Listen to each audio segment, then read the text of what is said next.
아침을 시작하는 슬기로운 방법. 오늘 내게 이로운 뉴스. 류영희의 출발 새아침.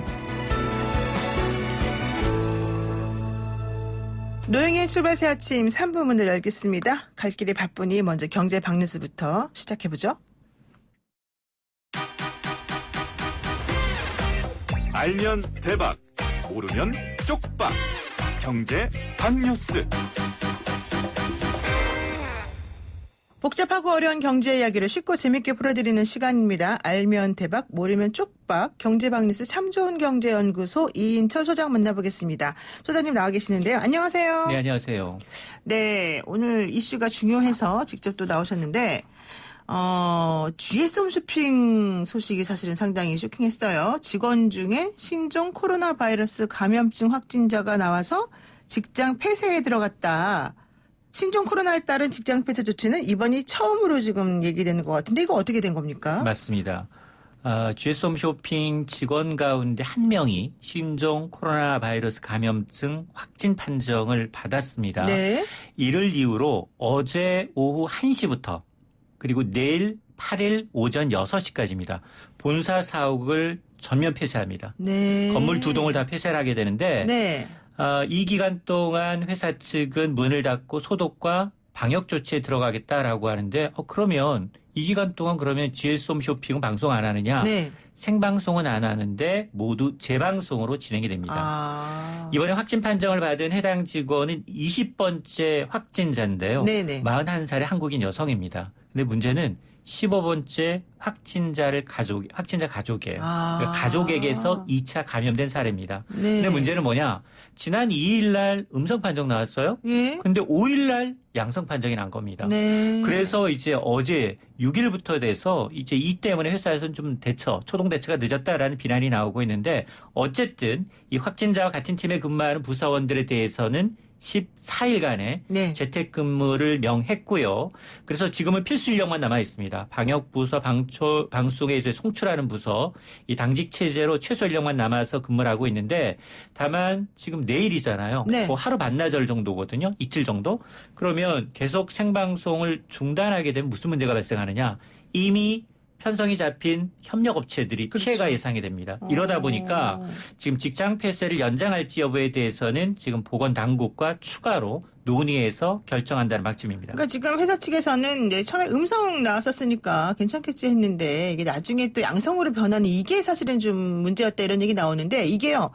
여자분들이 이제 임신을 했는지 안 했는지 검사를 스스로 이제 먼저 해보는 경우가 있거든요. 네. 그러면 임신 테스트기에 처음에 임신 안 된 걸로 나오는 경우가 있어요. 그래서 임신 안 된 걸로 봤는데 좀 지나고 나면 뭔가 이상해서 다시 해보면 그때 양성 반응이 나오는 경우가 있어요. 이 얘기는 무슨 얘기냐면 초창기 검사할 때는 그게 아직까지 너무 이렇게 기트수가 작다거나 해가지고 확인이 불가능한 그 시점이 있다는 거예요. 그래서 이번에 이 신종 코로나 바이러스 감염증도 음성에서 양성으로 바뀌는 그런 사람들은 혹시 이런 거 아닌가. 네. 그래서 사실은 스스로가 먼저 조금 조심해야 되는 게 필요하다. 이런 얘기가 나오긴 하더라고요. 제가 그쪽 전문가는 아니지만. 자, 그런데요. 결과론적으로 저는 사실 제가 좀 속물스럽습니다. 여러분. 죄송한데 이렇게 신종 코로나 바이러스 때문에 직장을 폐쇄하거나 확진 판정을 받고 격리가 된다라면 직장인들 어떻게 돼요? 급여 같은 거는 주는 겁니까? 안 주는 겁니까? 이게 사실 궁금하더라고요. 맞습니다. 일단 받을 수 있다로 이제 시작을 하겠습니다. 있다? 그렇습니다. 네. 이 법적인 근거가 있습니다. 법정 조항을 좀 읽어드리면 변호사 앞에서 주름 잡겠습니다. 이 감염병 예방 및 관리에 관한 법률 41조를 보게 되면 네. 감염병으로 입원 또는 격리된 노동자에게 접촉자도 포함입니다. 그렇죠. 사업주가 유급휴가를 줄 수 있다라고 규정을 해놓고 있습니다. 네. 특히나 이제 사업주가 국가로부터 유급휴가 비용을 지원받은 경우에는 반드시 노동자에게 유급휴가를 주도록 규정하고 있기 때문에 최근에 이제 정부는 이 비용을 실제로 지원을 하기로 했고요. 네. 따라서 격리된 노동자는 유급휴가를 받을 수가 있습니다. 그러면 유급휴가 비용은 누가 결정하느냐? 네. 보건복지부 장관이 기획재정부 장관과 협의해서 진행이 되는데 네. 조만간 올해 액수가 정해질 것으로 보이고 네. 참고로 2015년 메르스 당시 때 유급휴가 비용은 네. 하루에 13만 원꼴이었습니다. 그런 그런데 자영업 하시는 분들은 어떠냐? 예, 예. 자영업 하시는 분들은 국가에서 생활 지원비를 주게 돼 있습니다. 아, 생활 지원비라는 지원비. 명목으로 주는군요. 그렇습니다. 네. 직장인은 유급 휴가를 주게 돼 있고 네. 자영업 하시는 분은 생활 지원비를 받게 돼 있는데 네네. 그러니까 이제 이 생활 지원비는 정부가 직접 자가격리 대상자한테 지급을 하는 거예요. 아, 그리고 네. 유급 휴가비도 마찬가지입니다. 사업주가 먼저 주지만 네. 나중에 그 비용은 정부가 보전을 내줍니다. 그러니까 네. 국가 돈이에요. 네. 정부 돈입니다. 그리고 또 하나 격리 기간이 14일 이상이다. 네네. 그러면 1개월분의 생활 지원비와 유급 휴가 비용을 지원해야 합니다. 그리고 이 생활 지원비의 경우에는 4인 가족 기준 네네네. 약 한 123만 원 정도 꼴로 알려져 있습니다.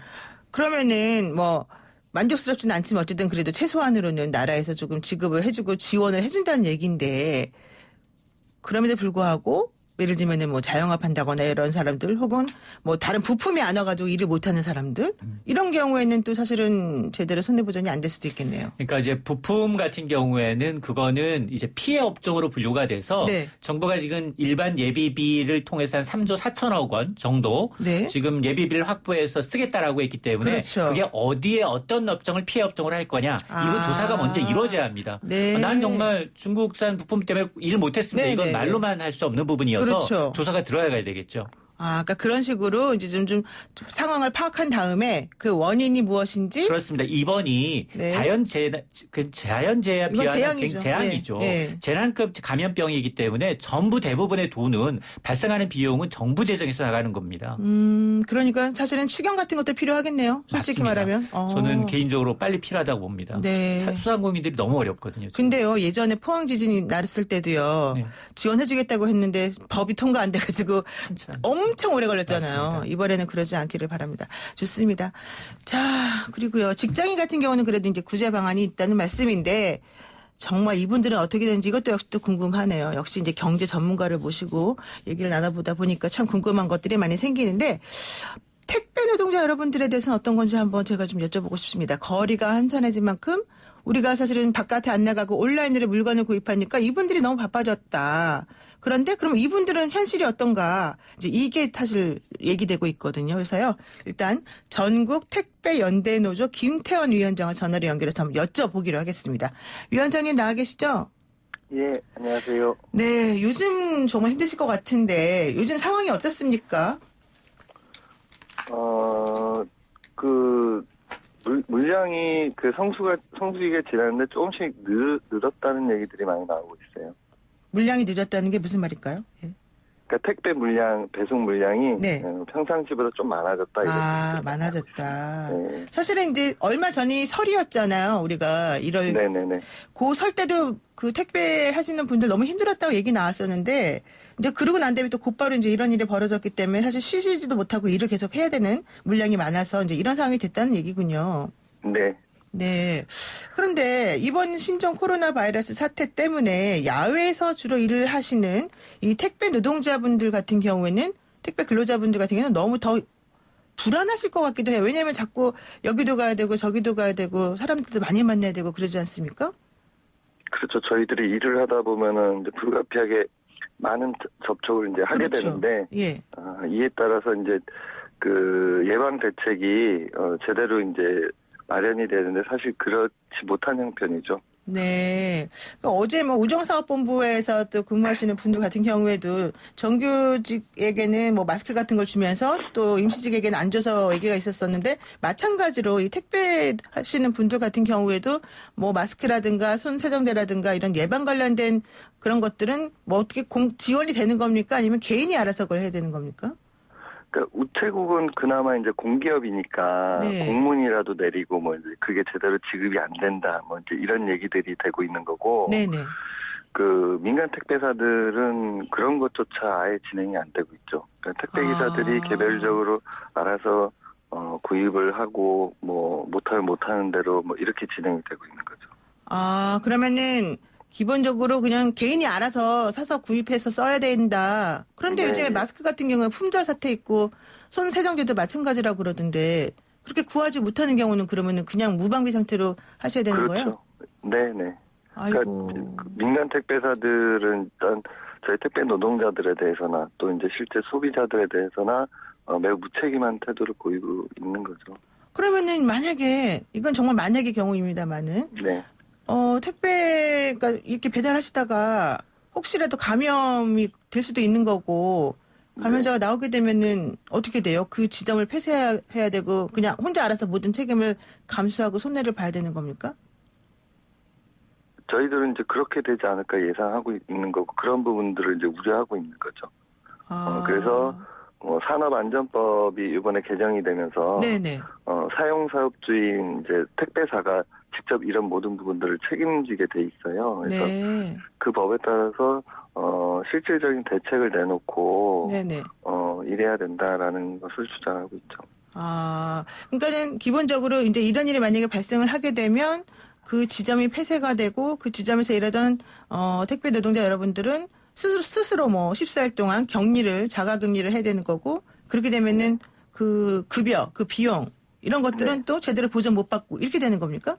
그렇죠. 그럼 대책을 어떻게 마련을 좀 하셔야 되는 거 아니에요? 그래서 이제 저희가 이제 어제 우체국 택배하시는 분들도 예. 네, 같은 취지로 이제 같이 기자회견을 했었고, 네. 저희들이 이제 어제는 이제 요구한 부분이니까 이제 진행 상황을 좀 지켜보면서 방안을 제대로 내라고 이제 계속 촉구를 해야죠. 그러니까 아직까지 어떻게 해야 된다 결론 난 건 없고. 네. 이런 상황이기 때문에 우리가 이제 앞으로 어떻게 되는지 얘기 좀 한번 해보자. 여기까지가 지금 네. 얘기라는 거군요. 네. 이제 마지막으로 혹시 그 택배 노동자분들을 대표해서 우리 일반 시민이라든가 국가라든가 이쪽에다가 좀 뭔가 요구하실 부분이 있거나 당부하고 싶으신 말씀 있으시면 뭐가 있을까요? 일단 어쨌든 조속히 이런 부분들이 잘 수습되기를 이제 희망하고 있고 저희도. 네. 그리고 실제로 저희 택배 노동자들은 특수고용 노동자라고 해서 그렇죠. 예. 여러 가지 이제 일반 근로자와 다른 이제 차별을 받고 있는데 이런 이제 감염법 좀 관련해서도 그런 차별을 이제 이번에 느끼게 되니까 네네. 이러한 대책도 제대로 좀 세워졌으면 하는 그런 바람이 있습니다. 네, 알겠습니다. 아이고 정말 안타까운데요. 일단 오늘 말씀 여기까지 듣겠습니다. 고맙습니다. 네, 안녕히 계세요. 네, 지금까지 전국 택배연대 노조 김태환 위원장과 함께 얘기를 나눴습니다. 자, 이제 전문적인 부분 또 이인재 소장님하고 말씀을 더 나눠봐야 될 것 같은데요. 소장님 지금 이 택배 노동자분들의 상황에 대해서 얘기를 지금 들으셨잖아요. 네. 위원장님 말씀을 어떻게 보세요? 이 상황에 대해서. 일단 택배 노동자분들은 개인 사업자거든요. 그렇죠. 개인 사업자여서 개인이 자기 자신한테 유급휴가를 줘야 되는 상황인데 그러다 보니까 이렇게 이 자영업 하시는 분들은 앞서 제가 말씀드렸습니다만 이건 국가가 지급하는 생활지원비는 받을 수가 있지만 유급휴가 지원 대상자는 아니거든요. 네. 그러니까 아마 이 비용에 대해서는 아직 어느 정도 줘야 될지는 이제 규모가 정해지지 않았기 때문에 아마 이제 실제로 격리가 됐다. 격리하는 동안의 어떤 매출이며 소상공인으로 분류가 되기 때문에 그 부분에 대해서는 어떤 또 다른 지원책이 있겠지만 적어도 격리된 그 부분에 대해서 생활지원비는 받을 수 있다라는 겁니다. 시간은 좀 걸릴 수 있습니다. 언제 받을지는 모르겠고 네. 사실 뭐 제대로 받을 수 있을지도 모르지만 어쨌든 받기는 받아야 된다. 그런데 이렇게 국가가 지급하는 거니까. 그러니까요. 근데 제대로 받을 수 있는데 이제 정확하게 금액이 얼마가 되는지 이런 것들은 확인을 해봐야 되는 거죠. 맞습니다. 네. 지금 그 유급휴가 지원 비용의 경우에는 보건복지부 장관과 이게 국가 돈을 재정을 관리하는 건 기획재정부예요. 그렇죠. 그러니까 여기가 기재부에서 협의가 돼야 됩니다. 이건 이제 굉장히 돌발 상황이기 때문에 네. 예기치 않은 돌발 상황이기 때문에 협의가 된 이후에 이제 나올 수 있습니다. 네, 아직까지는 금액은 정확히 모른다 이런 얘기입니다. 자, 그런데 이렇게 바이러스가 서민들의 생계를 직접 위협하고 있는 상황 때문에 경제 전체적으로 조금 문제가 생긴 것 같은데요. 이러다 보니까 지역 경제 그리고 소상공인들의 피해가 정말 심각하다 이런 얘기 나오더라고요. 맞습니다. 이번 사태와 관련해서 소상공인 피해 접수를 정부가 받았습니다. 근데 접수 시작 열흘도 안 돼서 무려 500건이 넘는 피해 신고가 접수가 된 겁니다. 당장 중국인 관광객 주니까 호텔, 식당, 면세점, 항공, 유통업체 매출이 급격히 줄었죠. 네. 엎친 데 덮친 격으로 확진자 동선이 공개되니까 낙인 효과로 오히려 백화점 더 안 가고요. 그렇죠. 마트, 영화관, 호텔, 유통업체도 이중 타격을 받고 있다는 겁니다. 네. 여기 소독하고 다시 영화관을 개장했는데 그럼 더 안심하고 가야 되는데 근데 안 사람들은 가겠죠. 포비아 형성이 되고 있다라는 건데요. 그래서 네네. 집에만 있으니까 외출자다 보니까 온라인 쇼핑만 굉장히 늘어나고 있고요. 네네. 전통시장 음식점 사장님들 피해가 이만저만이 아니고 특히 졸업 시즌이에요. 졸업식 입학식 안 합니다. 네. 컨퍼런스 회식 모두 안 하는 분위기예요. 네. 지역 축제 대부분이 다 취소되고 있습니다. 네. 그래서 소상공인협회 주장은 뭐냐? 이번 신종 코로나 바이러스 사태로 인해서 소상공인의 매출이 적게는 절반 정도 준 데도 있고 많게는 10분의 1 토막이 났다. 정부가 선제적으로 좀 대응해달라라고 이제 하소연하고 있는 거고 네. 어제 마침 홍남기 경제부총리가 경주를 방문했는데 네. 경주가 대표적인 관광 명소가 있어요. 거기 황리단길이라고. 네네. 거기 상인들 얘기를 들어보니까 2주 사이에 관광객 40%가 줄었고 네. 경주는 외국인 관광객이 주가 아니라 90% 이상이 한국인이에요. 그렇겠죠. 근데 문제는 뭐냐? 올봄 중고생들이 수학여행이 단체 여행이 취소되고 있다는 겁니다. 이 때문에 굉장히 큰 시름을 앓고 있다는 겁니다. 그러니까 1년에 한 번 정도씩 혹은 뭐 2번 정도씩 많으면 그것만을 노리는 그 특수를 노리던 그런 분들인데 그게 사라지고 있다는. 취소가 되게 되면 맞습니다. 뭐 1년 먹을 게 사실 농사가 없는 거네요. 아마 보셨을 거예요. 장미꽃 졸업식 가장 시즌이 많은데 졸업하고 입학 시즌인데 근데 꽃이 장미꽃을 예. 팔지 못하고 다 처분하고 있어요. 그러니까 멀쩡한 거를 갈아 엎어버렸다 또 이런 얘기까지 나오더라고요. 맞습니다. 화해농가 같은 경우는. 자 그러면요. 전전긍긍하고 계실 것 같은데 이분들 어떻게 대책을 좀 세워줘야 되는 거 아닙니까? 일단 당정청은 이번 사태로 인해서 일단 정부가 쓸 수 있는 지금 가용 예산 비상금이 있거든요. 네네. 예비비. 네. 이거 한 3조 4천억 원 정도를 긴급 투입하겠다는 거예요.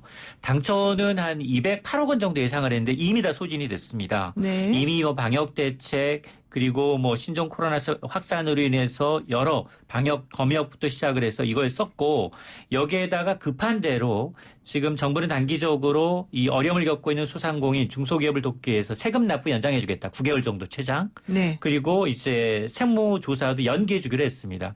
여기에다가 이제 긴급 자금 명목 소상공인들이 가장 공통적으로 느끼는 어려움이 뭐냐? 이 자금이에요. 대출 연장해달라. 그렇죠. 아니면 돈 좀 자금 융자를 해달라는 건데 이렇게 긴급 자금 명목으로 2,500억 원을 공급하겠다라는 겁니다. 네. 그러면서 이제 현장의 의견을 반영해서 구체적인 피해 상황을 조사한 뒤에 이 추가 대책을 내놓겠다라는 건데요. 저는 앞서 이 소상공인의 얘기가 맞아요. 과거에도 이런 일이 있으면 뒷북으로 계속 후순위로 밀리거든요. 네, 맞습니다. 선제적인 지원이 없으면 대기업과는 달리 중소 영세업체는 망하거든요. 버티는 기간이 없습니다. 사실 짧으니까. 그러니까 이렇게 지금 가뜩이나 내수가 부진해서 소비도 안 좋은 상황에서 네. 관행적으로 사후하는 지원보다는 이런 이제 부진을 타기 위해서 조기에 좀 진작책 내지는 추경을 과감하게 네. 물론 추경에 대한 장단점은 있어요. 네, 네. 이게 잉크도 마르기 전에 벌써 추경 얘기하느냐 4월 선거도 있지 않은 선심성이다라는 얘기도 네, 네. 있지만 전 차원에서 소상공인만 보고 가야 합니다. 네, 알겠습니다. 오늘 말씀 여기까지 듣겠습니다. 고맙습니다. 네, 감사합니다. 네, 지금까지 참 좋은 경제연구소 이인철 소장이었습니다.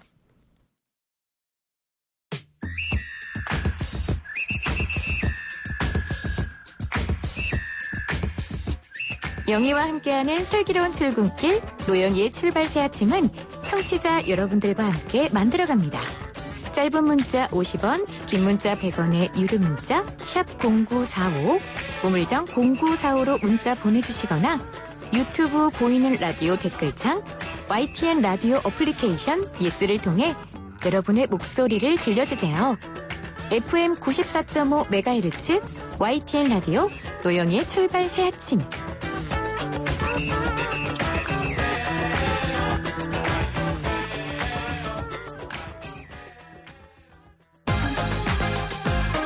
아침을 시작하는 슬기로운 방법. 오늘 내게 이로운 뉴스. 노영희의 출발 새 아침. 슬기로운 인터뷰. 국민에게 검찰 개혁이라고 속이고 결국 도착한 곳은 경찰 공화국이다. 이 거대한 사기극에 항의하기 위해서 나는 사직한다. 이런 말을 남기고 검찰을 떠난 부장검사가 있습니다. 김웅 전 부장검사인데요. 다시 돌아선 그의 선택 어디였는지 다 아시죠? 정치계입니다. 생활형 검사에서 이제는 생활형 정치인이 되고 싶다. 김웅 전 검사의 정치 청사진의 모습이 어떨지 궁금합니다. 직접 모시고 얘기 나눠보겠습니다. 안녕하세요. 안녕하십니까. 네. 고맙습니다. 지금 이제 아직 변호사 등록 안 하셨잖아요. 네. 이제 호칭을 김웅 전 검사님이라고 제가 불러야 될 것 같습니다. 네. 뭐 여기저기서 인터뷰에도 나오고 기사에도 나왔기 때문에 잘 아실 것 같긴 한데 네. 지금 김웅 전 검사님은 방송국 JTBC에서 방송하고 있는 이 드라마 검사 내전을 쓰신 원작자이기도 사실은 하세요. 네. 제가 사실 그 드라마를 한 편 정도 이제 봤는데 그 주인공 그 부장검사 역할 어느 지청에 계시는 부장검사 역할이 본인을 롤모델로 해서 쓰신 거기. 각본은 네. 그 드라마 제작사 각본팀이 별도로 쓴 걸로 알고 있습니다. 네, 각본은 그랬지만, 네. 근데 어쨌든 얼마 전까지 김웅전 검사님의 모습이다. 그리고 정말로 고뇌하는 우리나라의 공익의 대표자인 검사의 모습을 또 그들의 고충을 잘 드러내고 있다. 이래서 시청자들이 참 공감한다. 뭐 이런 평가가 있던데요. 허구가 아닌 본인의 경험을 담은 글이 드라마가 돼서 이렇게 방송되는 걸 보면 어떤 생각이 사실 드십니까? 되게 신기해요. 신기해요. 그거 좀 부끄럽습니다. 네, 그렇죠. 사실 좀 특이한 게 이 검사님들이나 판사님들이나 공부를 잘하신 것까지는 저희가 인정합니다. 근데 왜 글까지 잘 쓰시는 거예요? 지난번에 미스 사무라비를 쓰셨던 우리 또 문유석 예. 부장판사님. 지금 또 이분도 사실 예. 사직서를 내셨죠. 예. 이분도 그렇고 우리 김웅 검사님도 그렇고 참 자괴감을 제가 느끼고 있는 상황인데요. 죄송합니다. 자, 근데 이제 김웅 검사 전 검사님을 보고 웃는 얼굴의 검사다. 이렇게 유머러스한 검사는 처음이다. 이런 말씀들을 하세요. 왜냐하면 검사가 가진 이미지가 사실은 상당히 딱딱하고 좀 무섭지 않습니까? 그런데도 불구하고 본인의 이미지는 또 다르단 말이에요. 이거 그렇다면 내부적으로 이 검찰 조직 내에서 생활을 잘하셨을까? 이런 생각이 또 들더라고요. 어떠세요? 일단 검사를 일반 국민이 보는 경우는 많지 않죠? 대부분 많지 네. 않습니다. 대부분 방송에 나올 때도 뭐 수사 결과 발표할 때지 않습니까? 그렇죠. 뭐 예를 들면 뭐 방산비리 사건을 뭐 발각했습니다. 뭐 이러면서 실실 웃고 나올 수는 없거든요. 그렇습니다. 예, 예. 그런데 저는 그 책을 쓰고 이렇게 노출이 된 것이라서 그냥 평상시 모습을 보여줄 수 있었던 것 같고요. 대부분의 검사들은 다 저처럼 순두부 같습니다. 순두부라고요? 검사님을 상당히 많이 만나본 저로서는 동의할 수 없는 주장이신데. 형사부 검사를 좀 만나셨어야 됩니다. 네, 사실 뭐 특수부, 형사부 뭐 다 마찬가지고 공판부. 제가 봤을 때 검사님들은 다 똑같이 무섭습니다, 솔직히. 자, 그런데 예. 갑작스럽게 입당을 하시면서도 아주 센 발언을 하셨단 말이에요. 게다가 입당을 또 한 곳이 새로운 보수당이란 말입니다. 네. 사실 새로운 보수당이 아직 그 체제가 완벽히 갖춰졌다라고 말하기도 좀 곤란하고 네. 또 몇 분 안 되시잖아요. 현역 국회의원들이. 네. 왜 하필이면 이 꽃길만 걸으시던 검사님께서 이쪽으로 가셨을까요? 일단 뭐 꼭 큰 당이나 그다음에 뭐 새가 있는 곳에 간다고 해서 제 가치관이나 제 주장이 다 관찰되는 것도 아니지 않습니까? 네. 오히려 새보수당 같은 경우에는 각각의 의원님들이 숫자는 적어도 다 각각 자기 주장을 하시는 곳이거든요. 네. 그런 점들이 저는 좀 더 중요하다고 생각했고 그 직접 좀 만나 뵙고 났을 때 새보수당에 계신 의원님들은 좀 되게 진실됐다라는 느낌을 좀 가졌습니다. 새 보수당 의원들이 진실된다. 예, 네. 그래서 정치를 해야겠다라는 생각을 한 것은 얼마 되지 않은데요. 뭐 생각하자마자 바로 새보수당으로 가야겠다라고 생각을 했습니다. 근데 사실 제가 뒤로 듣기로는 이거는 뒤로 들은 얘기입니다. 앞에서 들은 얘기는 아닌데 네. 뒤로 듣기로는 사실 자유한국당에 들어가시려고 원래 얘기가 계속 조금 나오고 있었다. 네. 그런데 갑자기 이혜원 의원이 전화해서 만나봐가지고 마음이 바뀌었다. 이렇게 검사님이 갑자기 막 마음을 싹싹 바꿔도 되냐 이런 얘기 나오더라고요. 어떠세요? 글쎄요. 저는 전혀 모르는 이야기고 한국당 측에서는 지금 이제 저는 한국당 측하고 연락한 적 한 번도 없다라고 이야기를 하고 있고 한국당 측에서는 문자를 보냈는데 답이 없었다. 그리고 기다리고 있었다. 이렇게 이야기를 하시는데 저는 일단 그때 당시에 모르는 전화번호에는 아무런 답을 전화를 하지 안 받죠, 않았습니다. 솔직히. 예. 그런 상태였고 만약에 처음부터 한국당에 가야겠다고 생각을 했었으면 저 성격이었었으면 처음부터 가겠다라고 말을 했을 겁니다. 본인은 그렇게 확실하게 의견을 표명하는 성격의 검사다. 예.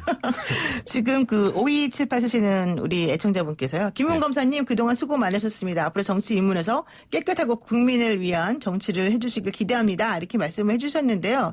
보니까 벌써 팬도 있으시고 그러네요. 감사합니다. 네. 그런데 사실 제가 주진우 기자를 며칠 전에 만났어요. 주진우 기자 얘기가 그분은 정치 하실 줄 알았다. 그분은 정치 검사로서의 면모가 분명히 있더라 얘기를 했어요. 자, 그럼 여기서 말하는 정치 검사란 무엇이고 왜 주진우 기자가 그런 평가를 했을까요?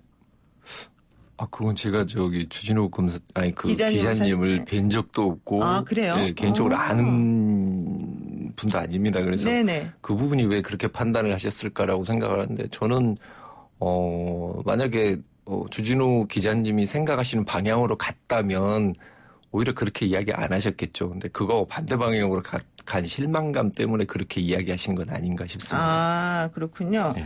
그러면 자, 이제 새로운 보수당을 선택하게 된 계기? 결정적인 이유? 이런 거는 뭐라고 보세요? 지금 원래 나온 얘기로는 반성하는 보수이기 때문이다 이런 얘기를 네. 하셨다는 것 같은데. 네.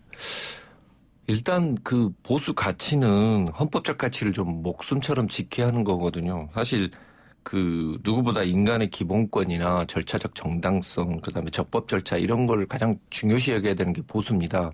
근데 과거 보수주의 그 정권에서 보면 정당하지 않은 불법적인 조직이 국정을 운영을 했고 네. 또 설득보다는 패권주의에 좀 치중했지 않습니까? 네. 여론 조작이나 선거 개입 등의 그런 그 초헌법적인 활동도 있었고요. 네. 이런 부분들에 대해서는 분명히 반성을 해야 됩니다.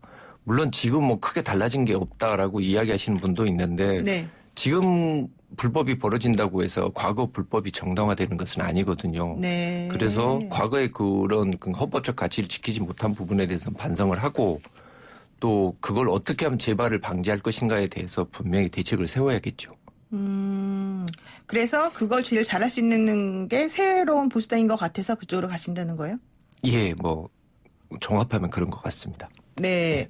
지금 그 새로운 보수당 영입 행사에서 하신 말씀이 있어요. 제가 가장 잘하는 일이 사기꾼 때려잡는 일입니다. 네. 대한민국 사기 카르텔을 때려잡고 싶었습니다라고 얘기하셨는데요. 네. 여기서 말하는 사기꾼은 누구고 네. 사기 카르텔은 뭡니까?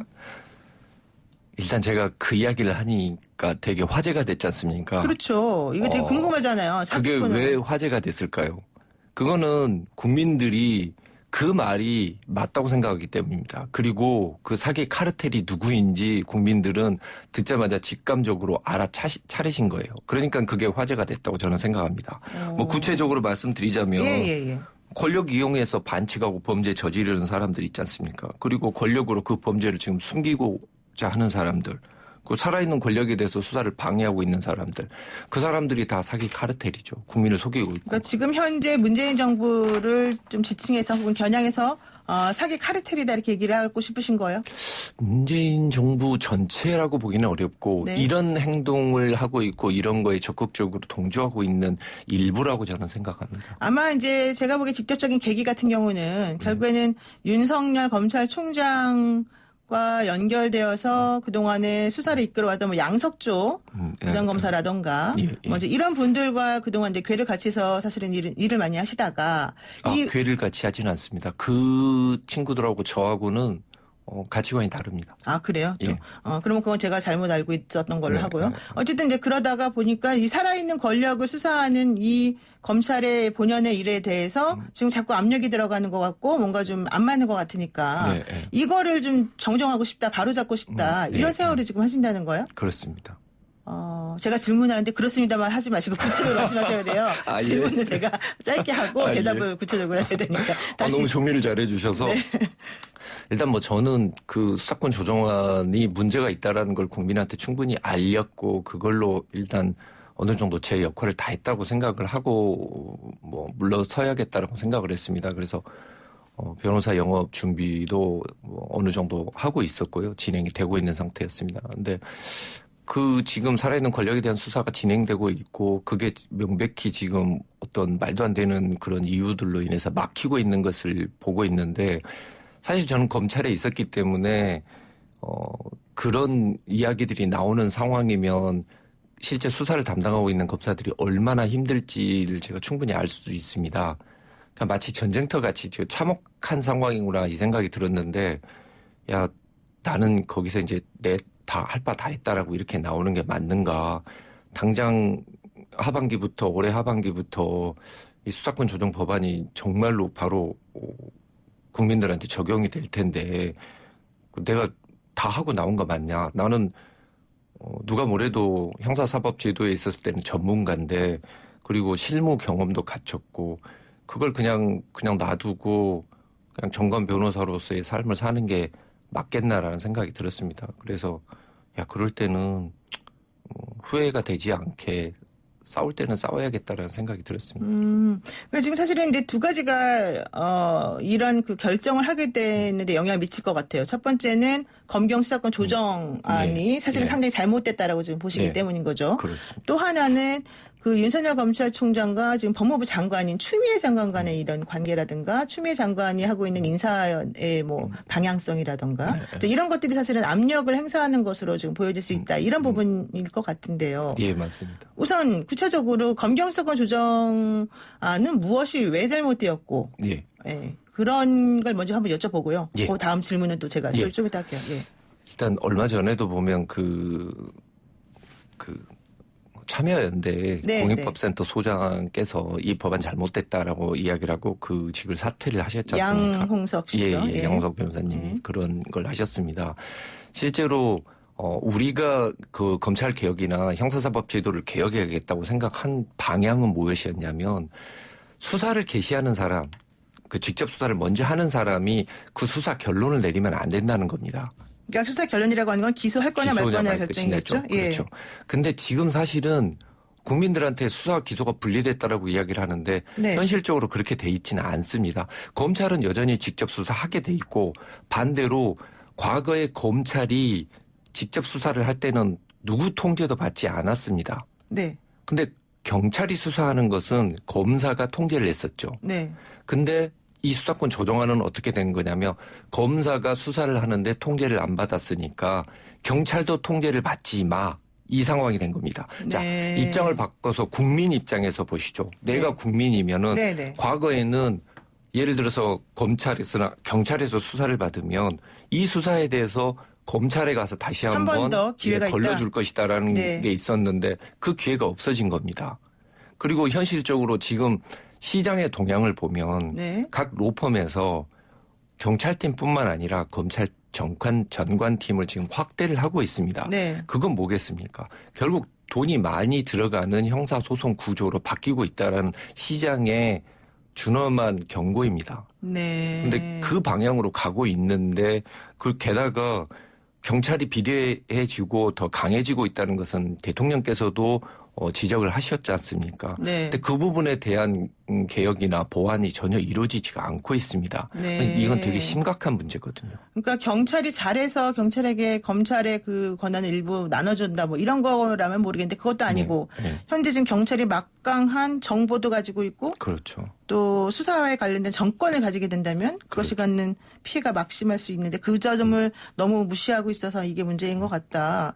그러면은 그거를 꼭 반드시 이렇게 좀 과격한 표현으로 말씀하시면서 이거를 해결했어야 되는 것이냐. 그동안에 검찰이 잘못했기 때문에 사실은 많은 국민들이 그런 방향으로의 개혁을 원했던 건 아니냐. 이런 얘기 할 수 있잖아요. 자, 검찰이 잘못한 게 많습니다. 사실 검찰에서 수사를 하다가 100명씩이나 죽었거든요. 그 부분을 고쳤어야 되는 거죠. 그죠? 근데 그 홍성수 교수님이라는 분이 그런 이야기를 했습니다. 검찰이 형사사건에서 일반 형사부 검사가 수사지휘 관련해서 잘못한 게 뭐가 있냐. 근데 왜 그 부분을 고치느냐라고 이야기를 한 겁니다. 즉 금태섭 의원님께서도 말씀하셨듯이 검찰의 문제점은 다리가 아픈 건데 팔을 잘라버린 거죠. 그 방향이 잘못됐다는 것이지 저를 보고 검찰 개혁에 저항한다라고 하는데 사실 특수를 많이 수사를 하고 있는 그 검사들 입장으로 봤었을 때는 제가 가장 싫어요. 가장 보기 싫을 거예요. 왜냐하면은 검찰이 직접 수사하는 거에 대한 통제가 있어야 된다. 즉 경찰도 통제를 받고 있으니 검찰도 수사를 하려면 통제를 받아라는 게 제 주장이었고 그걸 계속 주장을 해온 겁니다. 그게 양홍석 변호사나 금태섭 의원이 다 공히 주장하신 내용이라고 볼 수 있죠. 그럼 좋습니다. 또 아까 제가 이제 조금 이제 말을 꺼내긴 했는데 연결해서 윤석열 검찰총장과 추미애 법무부 장관 간의 관계라든가 법무부 장관이 지금 추진하고자 하는 그런 방향성이라든가 이 얘기가 지금 논의되는 시점에서 공소장 비공개 논란이 지금 뜨거워졌습니다. 이 부분에 대해서 어떻게 보세요, 그러면은? 일단은 그 부분은 사실 저는 이미 결론이 났다고 봅니다. 어떻게 해요? 왜냐하면 예. 이 참여연대나 정의당 쪽에서도 그 비공개에 대해서 비판을 하고 있지 않습니까? 네. 그러면 그분들이 헌법 위반하고 인권 침해하고 있는 거겠습니까? 그건 아니거든요. 국민이 아는 게 기본권 침해라는 발상을 저는 좀 이해하기 어렵습니다. 알 권리를 침해한다는 건 사실 지금 그렇죠. 그게 더 중요한 건데 인권 아니요, 그게 때문이라는 아니고 거예요? 예. 그걸 안다고 해서 국민들이 공소사실을 안다고 해서 지금 우리나라 국민들이 이 사람들 정말 나쁜 사람들이었네 라고 바로 판단하지는 않는다는 거죠. 즉 우리 같은 엘리트들만이 알고서 우리 같은 시시비비를 가릴 수 있는 능력이 있는 우리만 알 거야. 니네들은 알지 마. 라는 발상은 민주주의에 맞지가 그러니까 않습니다. 국민들이 알아서 잘 판단할 거니까 그렇죠. 정보를 공개해서 그렇죠. 알아서 판단하도록 해야 되는데 그렇죠. 왜 그걸 중간에서 막았느냐 이 얘기예요. 그렇죠. 예. 그러면은 이런 식으로 앞으로 계속해서 어쨌든 장관과 검찰총장 간의 관계가 계속되는 거는 문제가 있을 수 있다. 문제가 있을 수도 있고 건강하게 발전할 수도 있는 것이겠죠. 네. 왜냐하면 지금 사실은 양쪽에서 치열하게 지금 다투면서 형사사법제도의 기본 원칙에 대해서 네네네. 지금 많이 고민을 하고 있는 그런 과정이지 않습니까? 그렇습니다. 알겠습니다. 자, 정치에 이제 입문하셨으니까 예. 앞으로 좀 기대를 해보겠습니다. 오늘 말씀 여기까지 듣겠습니다. 고맙습니다. 감사합니다. 네, 지금까지 새로운 보수당 1호 영입인재 김웅전 부장검사였습니다. 노영의 출발 새 아침 잠시 후 4부로 돌아오겠습니다. 뉴스 탐구 생활 힙 핫 헐 김대호의 연애 동그란 땡. 김대호 연예 전문 기자와 함께하는 연예계 소식 한 주를 마무리해줄 오늘의 소식은 무엇인지 얼른 만나보겠습니다. 김대호 연예 전문 기자 나와 계신데요. 안녕하세요. 네, 안녕하세요. 네, 지금 본격적인 얘기를 시작하기 전에 이슈가 되고 있는 얘기 하나만 더 해볼게요. 네. 개그맨 이용진 씨 관련해서 사실 어제 하루 종일 검색어에 막 올랐었습니다. 1년 전에 한 방송에서 이용진 씨가 문재인 대통령을 언급할 때 문재인 씨라고 했던 게 이제 지금 화제가 되는 것 같은데요. 이거 어떻게 보십니까? 그러니까 지난해 2월이에요. 올해 2월도 아니고 정확하게 한 1년 전 그렇죠. 정도가 되는 거죠. 1년 전 거란 네, 말이죠. 그래서 이제 예. TBN-D 그러니까 TBN의 공식적인 채널은 아니고요. 이 디지털 예능 괴릴라 데이트 이 MC 딩동편 이라는 네. 거에 이제 네, 출연을 복잡하네요. 했는데 네.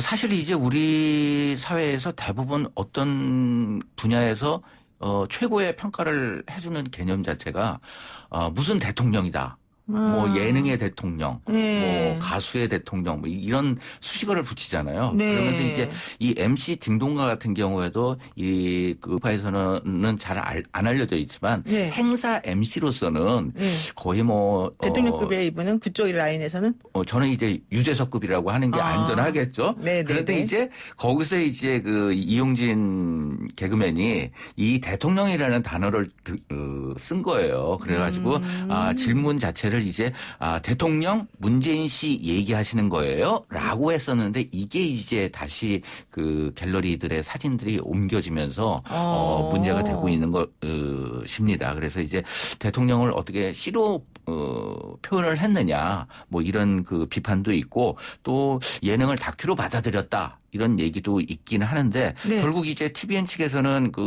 이 유튜브 채널에서 이제 그 클립들을 모두 이제 내린 상황이고 비공개로 현재 전환을 한 상황입니다. 근데 이제 실제적으로 예능에 이제 편집이나 아니면 또 게이트키핑 시스템을 좀 많은 분들이 좀 아셔야 될 것 같은데 네. 과거에도 이제 개그맨들이 어떤 정치적인 문제에 대해서 이슈화했을 때 네네. 정치적 입장이 있는 것 아니냐 뭐 이런 이야기를 하고 있습니다만 사실 이제 개그맨들이나 아니면 또 이제 예능 프로그램을 만드는 PD 같은 경우에는 정치적 이슈에 대한 어떤 게이트 키핑보다는 웃음이 있느냐 웃음이 없느냐에 더 초점이 맞춰져 있는 부분이 있거든요. 하면서 곧잘 이제 잘 저질러지는 실수가 재미있으면 이게 넘어가는 경우가 있어요. 네. 하기 때문에 네. 결국은 이제 뭐 이용진 씨 같은 경우에도 그렇게 표현했다는 거에 대해서 어느 정도 이제 본인이 SNS SNS를 비공개 계정으로 바꾸면서 이제 사과의 의미를 밝혔는데 네. PD 역시 이런 부분에 대해서 논란이 될 부분에 대해서는 조금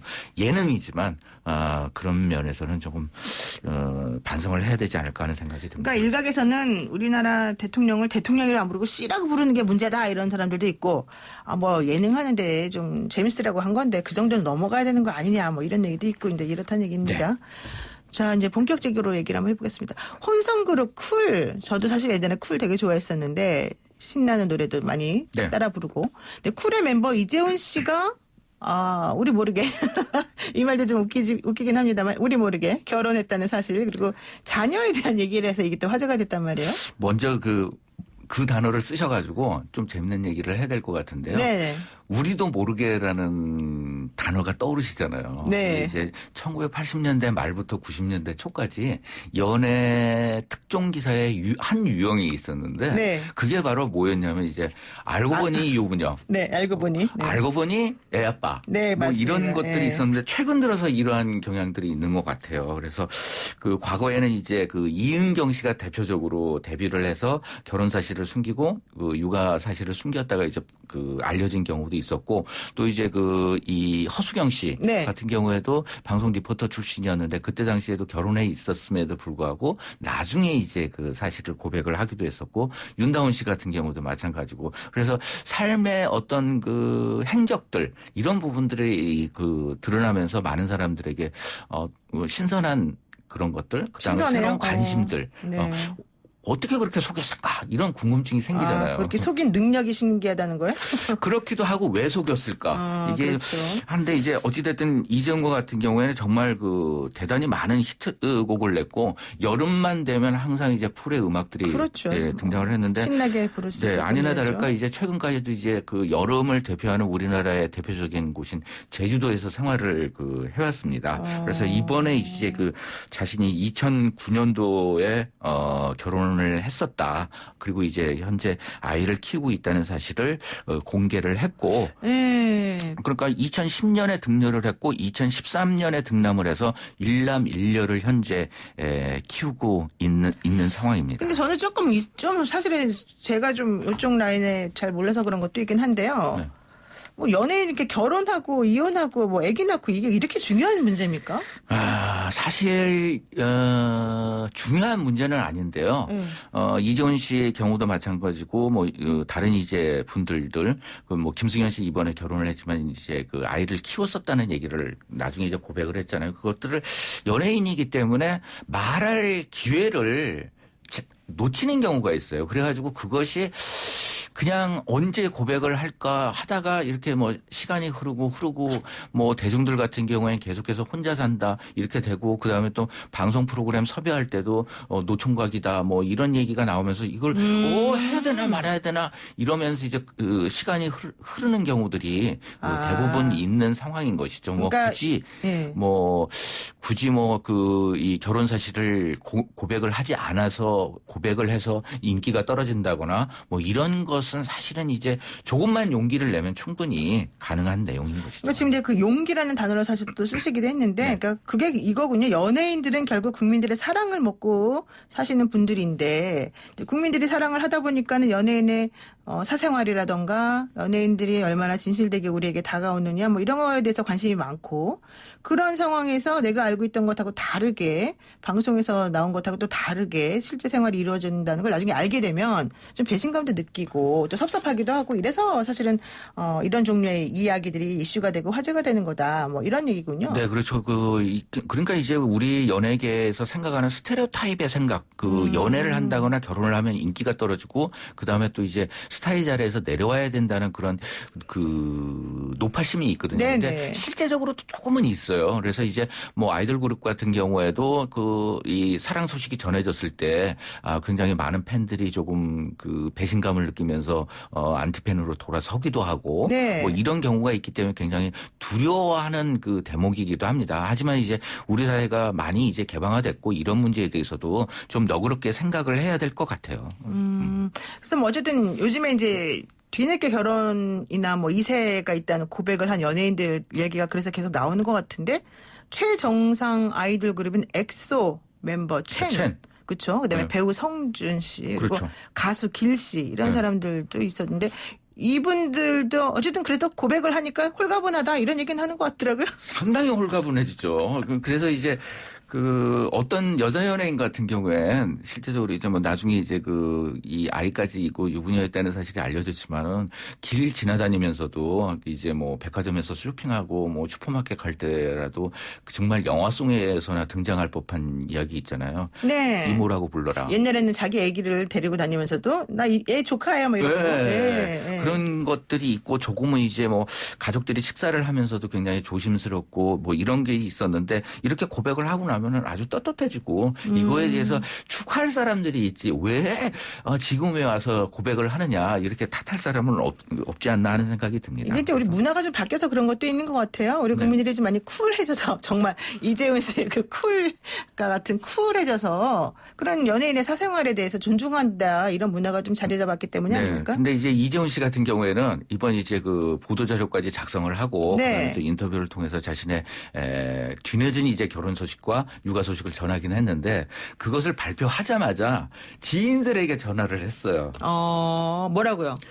그 팬들이 느끼는 감정하고 그동안 이재훈 씨를 알았는데 몰랐던 사람의 감정은 이거는 인간적인 부분이 있기 때문에 근데 이재훈 씨가 다행히 많은 지인들에게 먼저 전화해가지고 그동안 미안했었다 뭐 이 얘기를 갖다 솔직하게 얘기하지 못했었다 뭐 이렇게 이야기를 했는데 실제로 어떤 한 남자 가수 후배 같은 경우엔 정말 이 황당한 느낌을 갖는 게 평상시에 제주도에 가서 같이 생활하고 했는데 아기의 용품이나 형수의 그림자를 전혀 못 봤다는 거예요. 그래요? 그래 10년 정도 인연을 맺었다고 하는데. 10년 동안 사실은 제주도에 이렇게 가족으로서 살았을 텐데 그런 용품 같은 것도 하나도 없이 그렇게 잘 숨겼다는 거예요. 그러면 네, 이재훈 그렇죠. 씨가? 그러면서 추측하기로는 아무래도 이제 조금 다른 곳에 떨어져 살지 않았었나 이런 얘기를 하고 있는데 굉장히 이런 부분에 대해서 이제 본인도 지인들에 관해서 이제 많은 미안함을 이야기를 하고 있습니다. 그래서 자신의 이제 보도자료 입장문에서도 네. 한결같이 저를 위해 무한한 크기의 배려와 양보를 해준 아내에게 감사하고 그다음에 또 조심스럽게 많은 분들의 응원과 사랑스러운 관심을 바란다. 뭐 그러면서 또 이제 지인들에 대해서도 미안하다는 느낌이 있었는데 정말 많은 사람들이 정말 친했던 사람인데 이재훈 씨에 대해서 몰랐던 경우가 있어서 상당히 좀 황당해하는 하지만 행복을 빌어주는 사람들이 굉장히 많습니다. 그러니까 지금 우리 보이는 라디오 유튜브 지금 같이 접속해서 보시는 정들량님께서는요. 진짜 한 시대를 함께한 팬의 입장에서 배신감이 들지 않나 이런 생각이 듭니다. 이런 의견을 주셨는데 그 배신감, 그러니까 좀 섭섭함 이제 이런 것들이 섞여 있겠죠. 자, 그런데요. 이번에 다음 소식으로 한번 넘어갈게요. 이혼 공방전으로 이제 논란이 됐던 배우 구혜선 씨 있지 않습니까? 네. 오랜만에 근황이 나왔어요. 역시 아프고 사랑의 상처는 이 공부로서 해결을 해야 되지 않나. 공부요? 아픈 만큼 성숙해졌다. 공부로서. 그렇죠. 예. 그래서 이제 구혜선 씨가 지난 6일날 SNS에 복학을 신청했다. 그래서 학교를 잘 다니고 있다. 이러고 이야기를 하고 있습니다. 그래서 이 구혜선 씨가 2012년도에 이제 성균관대에 재학 시절에 재학을 했었는데 그때 당시에 성적표를 공개를 했어요. 성적표를요? 네. 한 학기 동안에 7개 과목을 수강했는데 6개 과목에서 A+, 한 과목이 A, 평균 4.44. 굉장히 높은 학점이잖아요. 공부 진짜 잘하나 봐요. 저는 이런 기록을 해본 적이 없는데 그러니까요. 구혜선 씨 같은 경우에 2011년도에 입학을 했지만 졸업을 하지 않은 상태였습니다. 그런데 최근 이제 영국의 이 어학연수를 떠나서 지금 현재는 이제 본인의 어떤 개인적인 삶에 대해서 살피고 있는데 뭐 이혼의 여러 가지 과정들에 대해서 한 공중파 연예 정보 프로그램에서 이제 고백을 해서 다시 한번 이제 구혜선 씨에 대한 이야기가 나오고 있습니다. 근데 그때 이제 한창 그 공방전 구혜선 씨와 안재현 씨 그 부부의 그 불화설, 네. 뭐 이혼, 뭐 이런 게 항상 얘기가 됐었고 특히 구혜선 씨가 SNS를 통해서 적극적으로 본인의 얘기를 막 하면서 반응들이 조금 극렬히 나눠졌지 않습니까? 네, 그래서 이번에 이제 그 구혜선 씨 같은 경우에 자기가 의지할 곳이 별로 없어서 대중들에게 많은 기대를 했었다. 이렇게 좀 돌려서 이야기를 했지만 어떤 팬들의 성원 부분들을 많이 이제 힘들었을 때 바라지 않았나 하는 생각이 듭니다. 그래서 네. 자신의 소속사 같은 경우에도 이제 이 안재현 씨와 오랫동안 활동했던 곳이기 때문에 거기를 통해서 입장 발표하기도 어려웠고 네. 그래서 이제 했는데 결혼에 대해서 상당히 아쉬운 느낌을 많이 가지고 있는 것 같아요. 그리고 이제 상대방도 아플 것이다. 나도 네. 아프겠지만 이렇게 이야기를 하고 많이 있는데 성숙된 모습 보였네요. 지금까지 한 번도 연락을 하지 않았다고 하는데요. 결혼 소송 이혼 소송 지금 이혼 소송이 어디까지? 남겨져 있긴 하지만은 네네. 조금 아픈 만큼 성숙해진다고 좀 더 밝은 모습으로 돌아왔으면 하는 바람이 듭니다. 네, 아직까지 이제 진행 중이기 때문에 저희가 이제 그 얘기는 조금 나중에 다 정리가 된 다음에 다시 해봐야 될 것 같습니다. 오늘 말씀 여기까지 듣겠습니다. 고맙습니다. 감사합니다. 네, 지금까지 김대호 연예전문기자와 함께했습니다.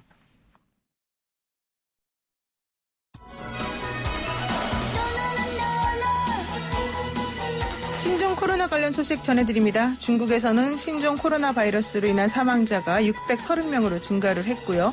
확진자는 3만 명을 넘어섰습니다.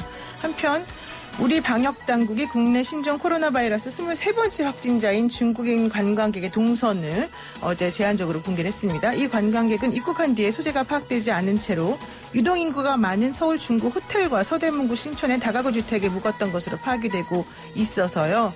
지역사회로 전파되는 건 아닌지 우려가 나오고 있기도 하죠. 이번 주말까지가 지역사회 대량 전파를 차단할 고비가 될 것으로 보이는데 부디 더 이상의 감염자가 나오지 않기를 바랍니다. 그리고 사실은 오늘 음력 1월 15일 2020년 2월 8일인 내일이 정월 대보름인데요. 우리 유튜브로 보시는 이명수님께서 오곡밥 해서 나물이랑 저녁에 드시고 맛있는 식사하시고 행복한 날 되세요라고 말씀하시네요. 노영의 출발 새 아침 다음 주 월요일에 다시 한번 변함없이 슬기로운 내용으로 찾아뵙겠습니다. 고맙습니다.